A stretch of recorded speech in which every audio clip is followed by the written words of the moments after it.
신약성경 27권 가운데 사실상 절수, 분량이 가장 많은 성경이 누가복음입니다. 사복음서 가운데 누가복음은요, 누가복음에만 기록된 내용이 3분의 1이나 되고 있습니다. 누가복음을 읽다 보면 특별히 복음의 세계성을 강조했는데, 복음이 특정 민족의 전유물이 아니라 예수 믿는 모두에게 예수님이 구주가 된다. 그래서 이방인의 복음서라고 말하는 것이 누가복음인데, 신약성경을 기록한 기록자가 9명인데 그 가운데 이방인이 유일하게 누가입니다. 그래서 이 누가가 이 성경을 기록할 때 이방인의 복음서를 염두에 두고 이 성경을 기록한 것이죠. 그런데 누가복음을 읽다 보면 다른 성경과 달리 특별히 사람에 대한 관심을 많이 보이고 있습니다. 누가복음을 읽다 보면 이 엘리사벳을 위시해서 여러 개인 이름이 참 많이 나오고요.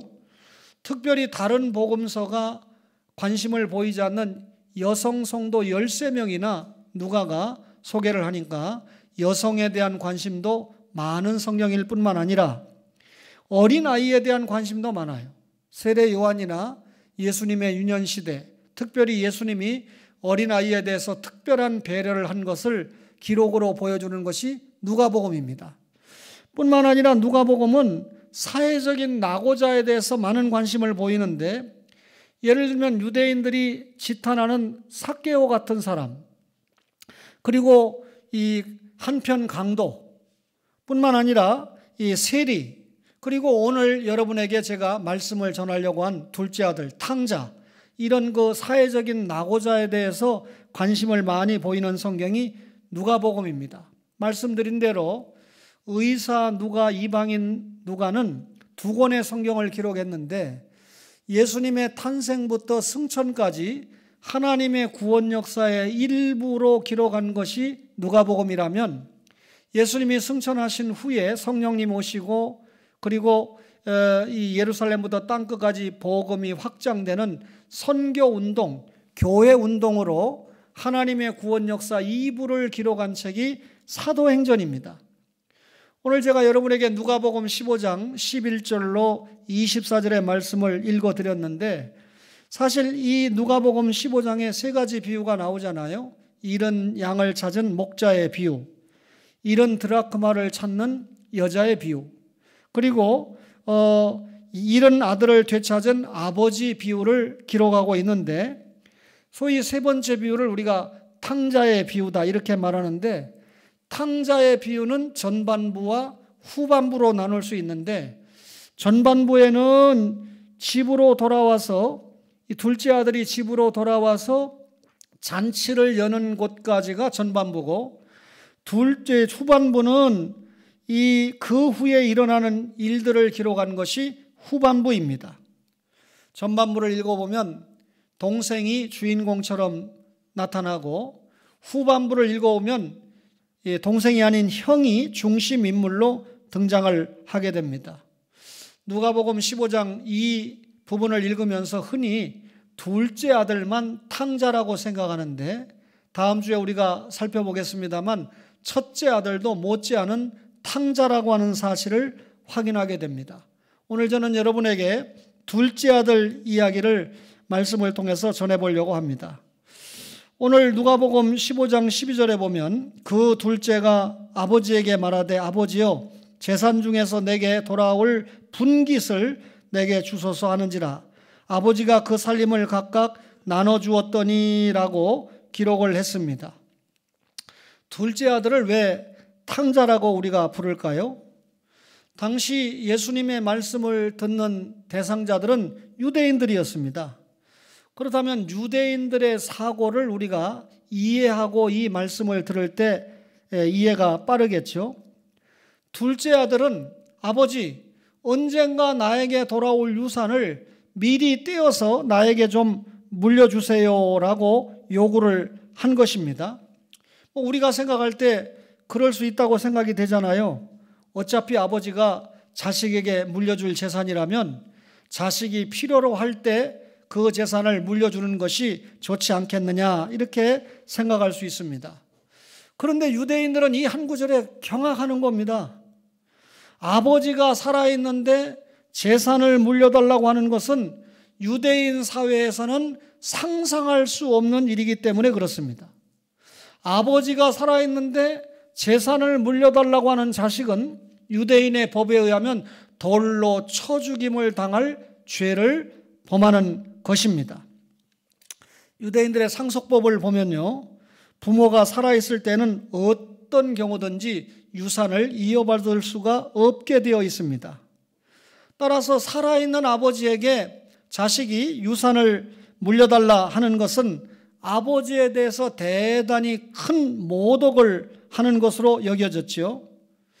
비록 아버지가 생전에 자식에게 미리 재산을 분배했다 하더라도 아버지가 죽기 전에는 그 재산을 처분할 수 없는, 아버지가 미리 물려준 그 재산에 대해서 손을 댈 수 없는 것이 유대인의 상속법입니다.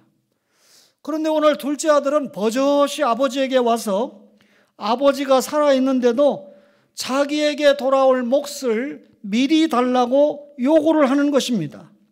아버지, 나에게 필요한 것은 아버지가 아니고 아버지가 가지고 있는 재산입니다. 그 말이잖아요. 그러니 아버지, 저에게 돌아올 분깃이나 빨리 주세요. 그 말입니다. 좀 더 노골적으로 해석을 해드려 볼까요? 아버지는 저에게 있어서 죽은 것이나 다름없습니다. 그러니 저에게 할당된 유산이나 빨리 물려주세요. 그 말입니다.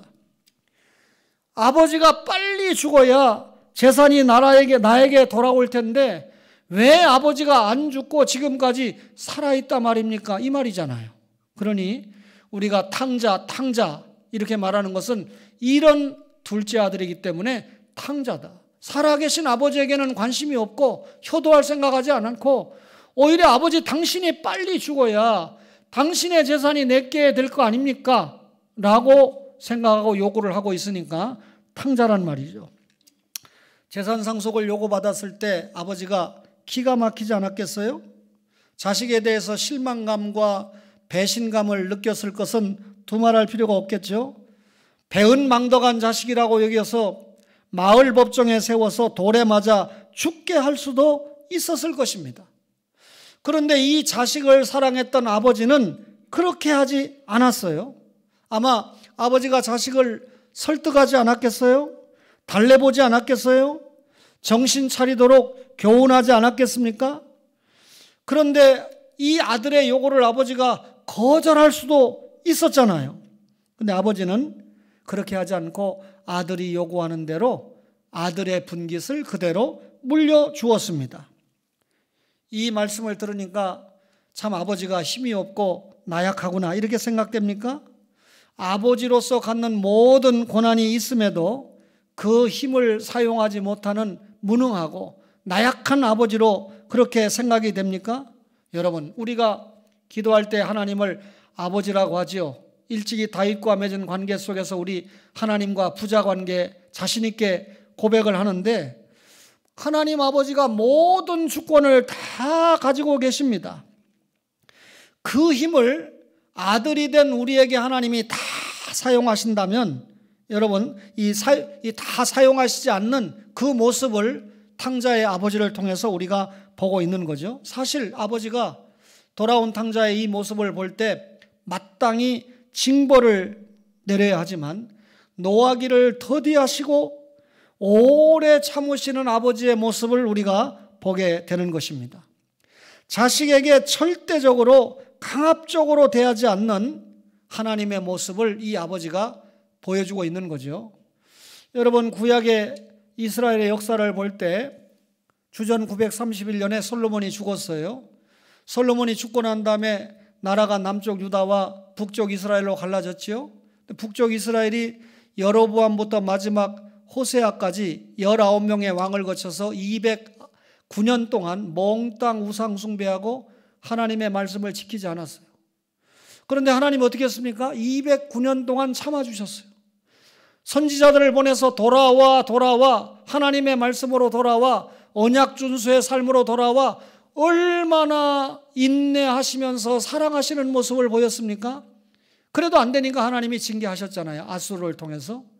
남쪽 유다는 그로부터 136년 동안이나 하나님이 또 기다려줬는데, 전체적으로 보면 하나님께서 남쪽 유다와 북쪽 이스라엘의 역사가 진행되는 345년 동안 우상 숭배하고 있었음에도 하나님이 즉각 심판하지 않고 기다려주시고 참고 인내하셨습니다. 하나님이 얼마나 사랑이 많으시고 얼마나 인내의 하나님인가 하는 것을 우리가 보게 되는데, 오늘 본문의 아버지가 자식이 이렇게 배은망덕한 처신을 하는데도 징벌하지 않고 그 자식의 요구를 들어주시고 계신다는 거죠. 여러분, 하나님이 우리 죄를 방관하십니까? 하나님은 결코 우리가 죄를 범하는 것을 원하지 않으십니다. 여러분, 하나님이 우리가 죄를 범할 때 벼락을 쳐서라도 죄를 짓지 않도록 하실 능력이 있습니까? 없습니까? 있습니다. 그런데 하나님이 그렇게 하지 않아요. 탕자처럼 우리가 먼 나라로 떠나는 걸 하나님이 원하지 않습니다. 그러나 먼 나라로 떠날 때 강제로 붙잡으시는 하나님도 아니라는 거죠. 그러면 하나님은 어떤 하나님입니까? 비록 죄를 지었다 할지라도 그 죄 지은 자가 회개하고 돌아오기를 기다리는 아버지 하나님의 모습을 우리가 보게 됩니다. 강제로 절대로 우리가 죄를 짓지 못하도록 막으시는 하나님이 아니고, 우리에게 자유의지를 주셔서 우리에게 모든 것을 맡기시고 그리고 우리가 책임지기를 원하시는 하나님이라는 거죠. 우리를 전적으로 존중하시는 하나님입니다. 분명한 것은 오늘 둘째 아들이 아버지가 살아계실 때 요구해서는 안 되는 재산을 요구했다. 아버지에게는 관심이 없고 그 아버지가 가지고 있는 재산에만 관심을 두는 탕자의 모습을 보였다, 그 말이죠. 그런데 결국 그 재산을 가지고 가서 다 낭비해 버렸다는 거예요. 누가복음 15장 13절에 그 며칠이 안 되어 둘째 아들이 재물을 다 모아가지고 먼 나라에 가 거기서 허랑방탕하여 그 재산을 낭비하더니 그랬습니다. 여러분, 둘째 아들이 아버지를 떠났다는 겁니다. 재산을 다 모아가지고 떠났어요. 여기 재산을 모은다 이 말은 거두어 드린다라고 하는 의미가 있지만, 또 하나의 의미는 현금으로 바꾼다라고 하는 의미가 있습니다. 말씀드린 대로 유대인들의 법에 의하면 살아있는 아버지가 재산을 나누어 주었다고 해도 그 재산권은 아버지에게 있습니다. 그러나 아버지도 생전에 자기가 자식에게 물려주었기 때문에 물려준 그 재산에 대해서 마음대로 처분할 수 있는 권한은 없었습니다. 한 가지 예를 들어보면, 이 아들이 아버지 생전에 물려받은 유산을 가지고 과수원을 샀다고 가정을 해봅시다. 그 과수원을 아버지가 살아있는데 그 아들에게 팔았을 때 과수원을 판 사람은 그 아버지가 죽을 때까지 돈을 받을 수가 없었습니다. 이런 점을 고려해 본다면 둘째 아들이 물려받은 재산을 가지고 할 수 있는 일은 아무것도 없다는 것이죠. 그런데 오늘 본문에 둘째 아들은 보면 재산을 다 팔았다는 겁니다. 먼 나라로 가기 위해서 현금으로 바꾸었다는 것이죠. 이것이 법에 저촉되는 거 아니겠어요? 그러니까 이 합법적으로 아버지가 돌아가신 다음에 재산을 처분했다면 제값을 받을 수 있는 이 값을 불법으로 판매했기 때문에 제값을 받지 못한 것은 당연할 겁니다. 아버지가 죽을 때까지 손댈 수 없었기 때문에 그런 것까지 다 감안해서 가격을 낮추어서 팔고 샀을 것이다, 그 말이죠. 그렇다면 이런 과정에서 둘째 아들은 아버지에게 물려받은 재산에 막대한 손해를 끼쳤다는 것이죠. 먼 나라에 가서 허랑방탕하기 전에 이미 많은 유산을 현금으로 바꾸어서 허비를 해버렸다, 그 말입니다. 아버지 집에 머물러 있으면서 물려받은 재산을 사용할 수가 없었기 때문에 둘째 아들은 먼 나라로 간 것입니다. 성경에 먼 나라로 갔다는 말이 그냥 기록된 게 아니죠. 따라서 이 아들은 아버지에게 관심이 있어요, 없어요? 아버지에게 관심이 있는 게 아니고 아버지가 가지고 있는 재산에만 관심이 있었던 것입니다. 그런데 아버지가 자기에게 물려줄 재산을 물려주자마자 그것을 다 현금화해서 아버지를 떠나버렸다는 거죠. 물려받을 재산을 다 물려받았으니까 아버지는 나에게 더 이상 필요 없는 존재가 되어버렸다라는 처신을 한 것이 탕자 둘째 아들의 모습입니다. 둘째 아들은 유산을 물려받는 순간 아버지와의 관계가 단절된 것입니다. 오늘 예수님께서 이 탕자 비유를 통해서 우리에게 관계 단절이 죄다, 하나님과 우리 사이의 관계가 단절되는 것이 죄라고 하는 사실을 본문을 통해서 알려주고 계신 겁니다. 죄가 뭡니까? 하나님과의 관계가 파괴되는 것이 죄라는 겁니다. 여러분, 세상에 아버지와 아들보다 더 밀접한 관계가 어디 있겠습니까? 그런데 오늘 이 탕자는 아버지와의 관계가 깨졌어요. 여러분, 하나님과 우리와의 관계가 깨져버리는 거, 그것이 죄인데 이것이 죄인된 인간의 모습이지 않습니까? 탕자는 자기의 의지에 따라서 아버지의 품을 떠나 비극적인 삶을 사는 전형적인 죄인의 모습을 우리에게 보여주고 있습니다.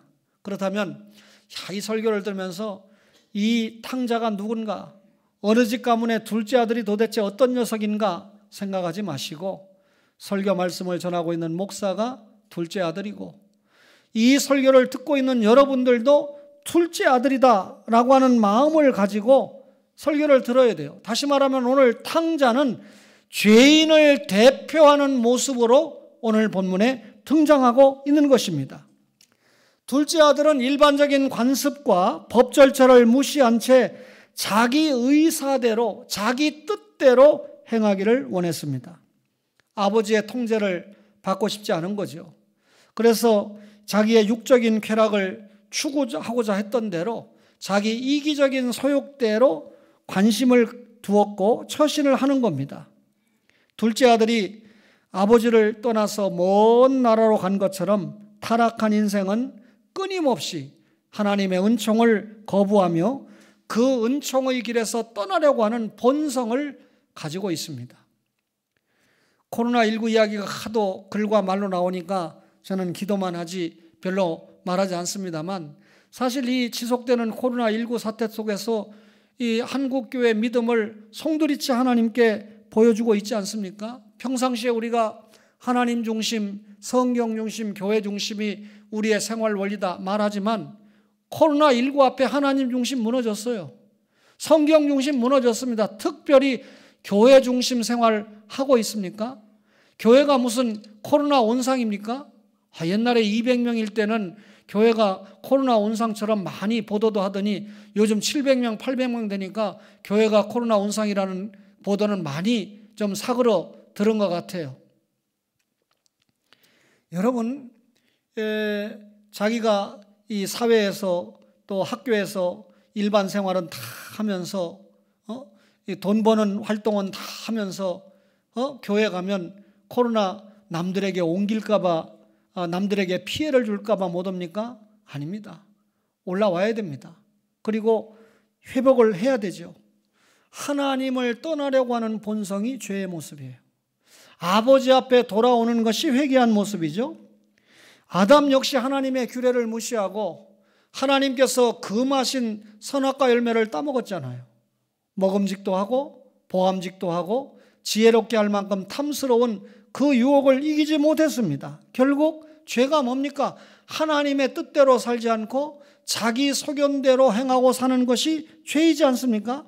이런 인간의 본성을 우리가 죄라고 말하는데, 아담의 후손인 우리는 아담의 죄를 그대로 물려받아서 원죄를 가지고 있고 그 원죄의 영향 속에 알면서 모르면서 짓는 자범죄를 가지고 있잖아요. 모든 인간은 동일한 죄인입니다. 감사한 것은 오늘 이 예배에 동참한 여러분과 저는 예수님의 십자가 보혈을 통해서 원죄를 용서받고 구원받은 하나님의 자녀가 되었잖아요. 살아가는 과정에 하나님 나라 일꾼으로 사는 과정에 알면서 모르면서 짓는 죄만 하나님 앞에 성화론적 회개를 하면서 살아가지 않습니까? 따라서 근본적으로 지옥 갈 죄는 우리가 범하지 않는다는 거죠. 일단 중생 받았으니까.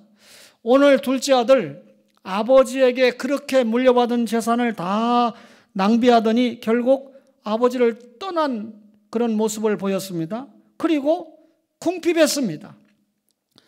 탕자가 아버지를 떠나 먼 나라로 가서 허랑방탕하게 살다가 뭘 만났죠? 흉년을 만났어요.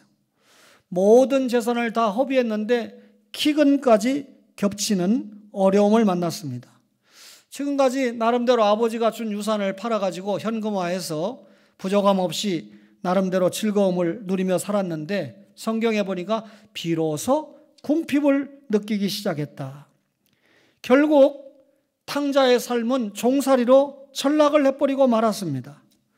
우리도 그리스도 안에서 이 요구되는 삶의 질서와 법도를 무시하고 거역된 삶을 살면서 소위 자유로운 삶을 살고자 합니다. 그러나 결국은 세상 죄악에 얽매여서 마치 죄의 노예와 같은 부자유스러운 상태에서 살게 되죠. 진정한 자유와 행복은 어디에 있습니까? 그리스도 안에 붙잡힐 때 진정한 자유가 있는 것입니다. 요한복음 8장 22절에 오직 진리만이 우리를 자유하게 한다. 그 말이죠. 탕자가 무슨 일 했습니까? 먼 나라 가서 흉년 만나서 배가 고파서 돼지 치는 일을 했어요. 유대인들은 돼지를 가장 부정한 짐승으로 여깁니다. 따라서 부정한 짐승인 돼지를 치는 직업을 가진 사람은 저주받은 직업을 가진 것으로 간주하게 되지요. 주님의 비유를 듣고 있던 유대인들이 맞아, 아버지가 살아계신데 재산을 물려달라고 하고 그걸 헐값에 팔아가지고 먼 나라 가서 허랑방탕하고 다 없애버린 저 녀석이야말로 돼지 치는 직업을 갖는 것은 마땅하다, 그렇게 생각했을 겁니다. 또 이 둘째 아들은 가난한 사람들이 먹는 취업 열매로 배를 채워야만 했습니다. 취업 열매는요, 가난한 사람들이 먹는 열매인데 아주 작고 단단한 콩인데 이걸 빻아가지고 물에 넣어가지고 삶아가지고 멀건 죽을 만들어 먹었습니다. 취업 열매조차도 주는 이가 없다고 그랬으니까 얼마나 탕자가 배고픈 생활을 했겠습니까? 유대 문헌 가운데 보면 랍비 아카가 취업 열매를 먹어야 회개한다. 취업 열매를 먹어야 회개한다, 이 말이 무슨 말입니까? 아주 극에 당한 궁핍과 어려운 상황을 맞이할 때 회개한다, 그 말입니다. 취업 열매 이야기를 예수님께서 직접 해주니까 듣고 있던 유대인들이 이제서야 정신 좀 차리겠구나. 아버지 살아있을 때 재산 내놓으라고 한 저 불효막심한 저 녀석이 취업 열매를 먹는 징계를 받고 나서야 이제 좀 정신 좀 차리겠구나, 이렇게 유대인들이 생각을 하고 들었을 것입니다. 그런데 오늘 본문에 보니까 이에 일어나서 아버지께로 돌아갔다. 누가복음 15장 20절 볼까요? 이에 일어나서 아버지께로 돌아가니라. 아직도 거리가 먼데 아버지가 그를 보고 측은히 여겨 달려가 목을 안고 입을 맞추니 그랬습니다. 17절에 보니까 스스로 돌이켜 이르되 그랬는데요. 다른 번역을 보니까 그가 제정신이 돌아왔다. 스스로 돌이킨 것을 제정신이 돌아왔다, 이렇게 번역했어요. 탕자가 취업 열매를 먹는 생활을 하게 됐을 때 제정신이 들었다는 겁니다. 그때서야 아버지 집을 생각하게 되었다는 겁니다. 그리고 스스로 돌이켰다라고 누가복음 15장 16절 17절에 그렇게 기록하고 있죠. 스스로 돌이켰다, 회개했다, 그 말 아닙니까? 여러분, 아들은 제정신이 아니었기 때문에 유산을 달라고 했고, 제정신이 아니었기 때문에 유산을 팔아서 먼 나라로 갔고, 제정신이 아니었기 때문에 허랑방탕하게 살면서 아버지에게 받은 그 재산을 다 탕진해버리고 말았던 겁니다. 히브리어에는 회개라고 하는 단어가 딱히 없어요. 대신 구약 성경을 읽어보면 돌이키다, 슈브라고 하는 히브리 말이 무려 1059번이나 나옵니다. 구약 성경에 나오는 돌이키다라고 하는 말이 우리가 말하는 회개라고 하는 말과 가장 가까운 단어인데, 어떤 면에서는 회개하다보다 하나님께 돌아오다, 돌이키다, 이 말이 더 회개에 가까운 말일 수 있어요. 구약의 슈브라고 하는 말이 1059번 사용됐는데 그 중에 회개와 직결되는 슈브가 51번 사용됐습니다. 따라서 돌이킨다, 회개한다, 그 말입니다. 구약 성경에서 예언자들이 나오잖아요. 선지자들이 나오는데 왕들에게 가서 하나님의 말씀을 전하면서 돌아와, 뭘로 돌아오라는 거죠? 하나님의 언약 관계로 돌아와, 하나님 품으로 돌아와. 그 돌아와, 이 말이 너희들이 지금 잘못하고 있어, 회개해, 그 말이잖아요. 그러면 회개라는 게 뭡니까? 하나님께로 돌아오는 것인데 이걸 구약의 선지자들이 계속해서 외친 겁니다. 이사야부터 말라기를 보면 계속해서 하나님을 떠난 이스라엘 백성에게, 하나님을 떠난 저와 여러분에게 돌아와, 돌아와. 어디로 돌아오라는 겁니까? 하나님 말씀으로, 아버지께로 돌아와. 그게 회개예요. 구약 성경의 회개란 하나님을 떠나서 악한 일로 행하던 자가 이제까지 가던 방향의 길에서 180도 방향을 바꾸어서 정반대 방향인 하나님께로 돌아가는 것을 회개라고 했습니다. 단순히 생각만을 바꾸는 것이 회개 아닙니다. 어떤 사람에게 교리 학습을 열심히 시켜서 사상을 무장시켰다고 해서 그 사람이 회개했다, 이렇게 간주할 수 없습니다. 단순하게 나쁜 짓을 하다가 악한 길로 가던 사람이 악한 일을 하지 않는다고 회개했다, 이렇게 보는 것도 아닙니다. 사람이 아무리 올바른 생각을 가지고 불의한 길을 피한다고 해도 하나님의 인정을 받는 회개가 되는 것은 아니라는 거죠. 그러면 회개가 뭡니까? 간단하게 말씀드려서 진정한 회개는 하나님께로 돌아오는 겁니다.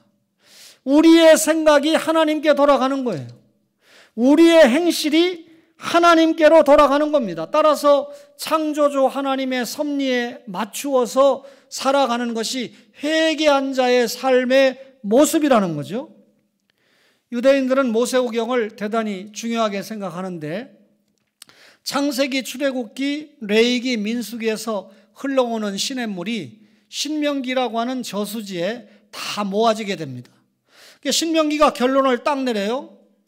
하나님의 말씀에 순종하면 복을 받고 불순종하면 저주받는 거야. 이 신명기 사관에 입각한 이 말씀이 모든 성경과 신자의 사상을 주장하는 겁니다. 그러니까 말씀에 순종하면 복 받는 거예요. 말씀에 불순종하면 저주, 징계받는 겁니다. 여호수아 성경을 보니까 여호수아를 중심으로 해서 7년 동안 정복전쟁하고 18년 동안 땅을 정확하게 나누는 과정이 있게 되죠. 그리고 이제 사사시대가 본격적으로 시작되는데 모세와 여호수아가 살아있을 때만 해도 지도자의 뜻에 순종했던 이스라엘 백성이 여호수아와 함께한 장로들이 죽고 나니까 영적으로 흐트러지는 거예요. 성경 속에 구약의 사사시대만큼 암흑시대가 없잖아요. 교회 역사의 중세 천년 천주교가 주도했던 시대만큼 이 역사의 영적인 암흑시대는 없습니다. 사사시대 보니까 이스라엘 백성이 범죄하는 거예요. 바알과 아세라 섬기는 거예요.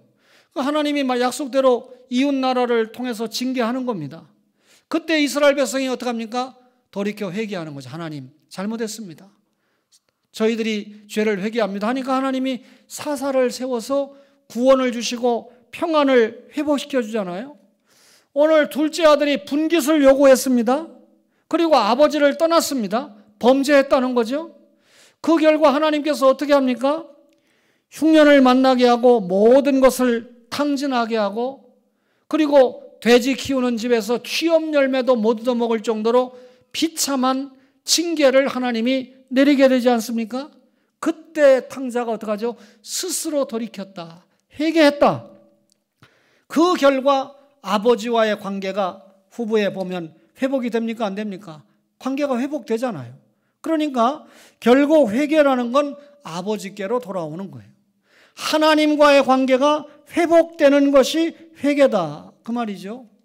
우리가 역사 공부를 하는 사람들이 1517년에 마르틴 루터를 통해서 교회 개혁이 일어났다는 거 잘 알고 있어요. 그리고 이 칼빈이 그 개혁을 완성을 시켰죠. 이 콘스탄틴 대제가 323년에 기독교를 공인했잖아요. 313년에. 그리고 380년에 데오도시우스 황제가 국교로 만들었잖아요. 그러니까 교회가 타락합니까? 안 합니까? 오히려 타락하기 시작합니다. 그러다가 590년에 그레고리 1세가 오늘날 천주교 교리를 다 만들었다고 하면 맞아요. 그래서 천주교에서는 그레고리 1세를 교회의 교사다 그렇게 말하는데, 그때부터 교회가 완전히 타락해서 중세 천년이 천주교의 주도하에 들어갔습니다. 그러다가 마르틴 루터 신부가 이건 아니다. 그래서 성경을 읽는 가운데, 특별히 로마서를 읽고 가르치는 가운데 토론을 해보자고 해서 95개조 반박문을 붙인 것이 교회 개혁에 불길이 솟는 계기가 됐잖아요. 그 이후에 루터교회, 침례교회, 감리교회, 성결교회, 오순절교회가 생겼어요. 그리고 칼빈이 개혁사상을 가지고 교회 개혁을 완성했는데, 이 칼빈의 개혁사상에 왜 교회를 장로가 이끌어야지, 장로는 오늘날 목사와 말 그대로 장로를 말하는 겁니다. 왜 나라가 교회를 이끄느냐, 성공회가 왜 나라를 이끄느냐 해서 아니다 해서 스코틀랜드의 낙스가 장로교회라고 하는 행정체계를 도입했잖아요. 따라서 개혁장로교회가 오늘 여러분과 제가 속한 우리 고신교단과 합신교단과 합동교단이 신앙도 같고 신학도 같고 행정도 같은데, 죄송합니다. 한 말씀 더 드리면 합신과 합동, 특별히 합동은 이런 개혁 신학에서 점점 교수들이 멀어진 것을 가르치고 있는데도 통제가 안 됩니다. 제가 저희 교단을 자랑하고 싶어서 하는 말이 아니에요. 우리 교단 이 신학대학원에서는 예를 들면 아가서가 정경 아니다 그러면 그걸 그날로 끝입니다. 그런데 다른 학교는 교육부에서 임명한 교수의 임기를 보장해야 된다는 이유 때문에 교단이 별 제재를 하지 못하고 있어요. 그러는 사이에 한국교회는 병들어가고 있죠. 오늘 초점은 우리가 개혁 장로교회입니다. 그런데 여러분, 그러면 교회 개혁이 뭡니까? 개혁은 주님 오실 때까지 계속 돼야 되는데, 개혁이라는 게 뭡니까? 성경으로 돌아가는 거예요. 초대교회로 돌아가는 겁니다. 사도적 교회로 돌아가는 겁니다. 마르틴 루터나 위시한 개혁자들이 외친 게 뭡니까? 오직 성경, 오직 믿음, 오직 은혜. 이 말은 뭐예요? 천주교회가 성경에서 떠났다. 그러니 우리는 오직 성경 하겠다. 천주교회가 오직 믿음으로 구원받는다고 안 가르치더라. 면죄부를 팔고. 그럼 우리는 오직 믿음으로 구원받고 오직 하나님의 은혜로 구원받는다 라고 하는 것을 우리 개혁자들이 주장했잖아요. 그렇다면 결국 성경을 떠나고 잘못된 구원관, 잘못된 이 성경관을 가지고 있는 데서 회개하고 돌아와야 된다. 성경으로 돌아와야 된다. 하나님의 뜻 안에 돌아와야 된다라고 외친 게 교회 개혁자들의 외침 아닙니까? 그러면 교회 개혁자들이 외친 게 뭡니까? 한마디로 회개하라. 하나님께로 돌아와라.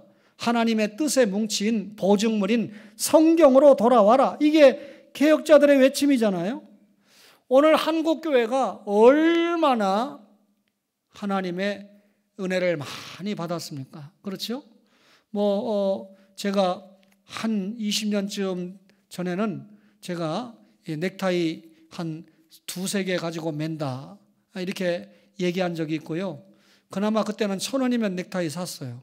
1,000원짜리 넥타이 맨다 그랬는데 지금은 이성도 저성도님들이 사주셔가지고 주일날 어떤 넥타이 맬까 약간 고민해요. 넥타이 숫자가 하도 많아서. 그래도 매든 걸 누구에게 준다는 것도 좀 그렇고 그래서 새롭게 받은 새 넥타이는 지금 한 번도 안 매고 보관하는 것도 있어요.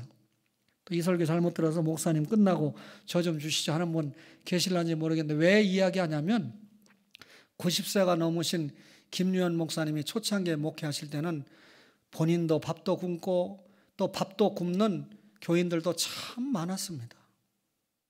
제가 지난 주간에 강릉에 가서 천 목사님을 만났는데 자기가 교회에서 원로 목사로서 받는 사례 250만 원이 결코 적지 않다는 거예요.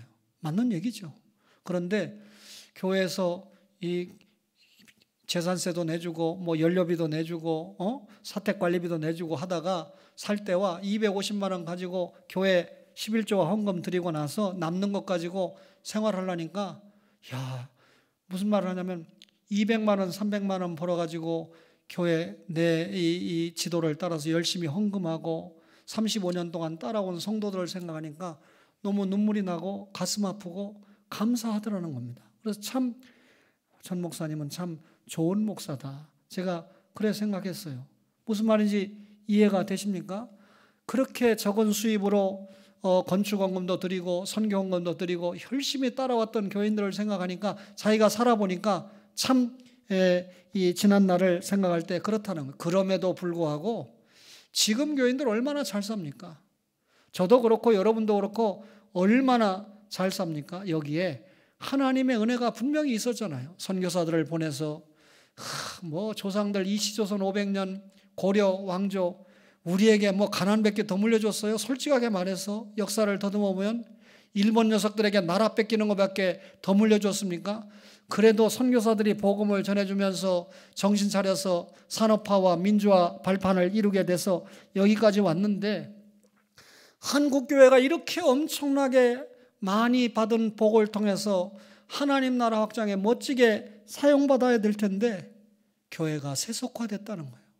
세상 기업과 교회가 똑같아졌다는 거예요. 가슴 아픕니다. 그러면 오늘 이 설교 앞에서 우리가 어떻게 해야 되나요? 우리가 아버지 앞에 돌아가야 됩니다. 영적으로 궁핍한 한국교회, 영적으로 하나님의 말씀을 떠난 한국교회, 아버지께로 돌아가는 것 외에는 회생의 길이 없는 거죠. 아버지께로 돌아가야 정상적인 관계가 회복되는 거죠. 하나님과의 관계, 사람과의 관계, 물질과의 관계, 종합적으로 우리의 신앙의 무대인 교회와의 관계, 목사와의 관계가 회복되는 거죠. 여러분들이 초원교회 담임 목사 그러면 신재철 목사라고 말할 거 아니에요. 담임 목사와 관계가 안 좋은데 무슨 신앙생활을 잘한다고 말할 수 있습니까? 담임 목사를 통해서 하나님의 말씀 받고 담임 목사를 통해서 기도를 받고 담임 목사를 통해서 지도를 받는 거 아니겠습니까? 그런 데는 아멘 안 해도 돼요. 적용이니까. 진정한 회개 뭐죠? 하나님께로 돌아오는 겁니다. 제정신이 들었던 탕자가 어떻게 했습니까? 일어나서 아버지께로 돌아갔다. 이것이 바로 회개라는 겁니다. 일어나서 잘못된 방향이 아니고 아버지를 떠나서 먼 나라로 갔던 그 방향이 아니고 아버지께로 돌아갔다. 이게 회개라는 겁니다. 집을 나갔다가 아버지 집을 나갔다가 교회를 떠났다가 다시 회개하고 예배의 자리로 돌아오는 것이 회개라는 거예요. 죄는 아버지와의 관계를 끊고 아버지 집을 떠나서 먼 나라로 가는 게 죄입니다. 하나님과의 관계를 끊고 하나님의 집을 떠나서 세상에 가서 파묻혀 사는 것이 죄라는 거예요. 그러면 이런 죄인이 결국 하나님의 징벌을 받고 인생의 흉년을 만나는 건 성경의 약속이에요. 가르침이에요. 그러니 저는 여러분에게 초원교회에서 신앙생활하는 성도들은 이런 징벌을 받지 말고 하나님 앞에 계속해서 영육간에 복받는 모습으로 살며 주님의 일을 감당하다가 주님이 불러주시는 날 주님 앞에 가자. 이게 목사의 가르침이지 않습니까? 어떻게 해야 됩니까? 정신 차리고 하나님께로 돌아와야 합니다. 이렇게 회개할 때 다시 하나님과의 관계가 회복이 된다는 거죠. 오늘 예수님께서는 탕자의 비유를 통해서 기독교의 가장 근본적인 교리를 탕자의 비유를 통해서 아주 간단하고 생생하게 우리에게 설명하고 계신 겁니다. 300만 이상이 이 코로나19로 사망을 하는 이런 기가 막힌 시대에 여러분과 저에게 하나님께서 요구하는 것이 뭘까요? 아버지 품을 떠났던 우리에게 하나님께 돌아오라, 회개하라, 그것이 살 길이다. 교회로 돌아오라, 그것이 살 길이다. 이게 하나님의 가르침인데 오히려 이런 시기에 하나님을 점점 떠나고 있고 추풍낙엽처럼, 그렇죠? 여러분, 이 코로나19의 보고를 받아보니까 뭐 노예도 예외가 아니고 계속해서 교인들의 숫자는 줄고 헌금도 줄고, 그러니 이 선교하는데도 어려움을 겪고 있고 아버지를 떠난 모습이 연출되고 있는 거죠. 이런 어려운 시기에 초원교회 사랑하는 여러분과 저는 이런 하나님의 말씀을 받고 아버지께로 돌아와 모든 관계를 하나님과 정상관계로 살아가는 초원의 가족들 되시기를 주님의 이름으로 간절히 바랍니다.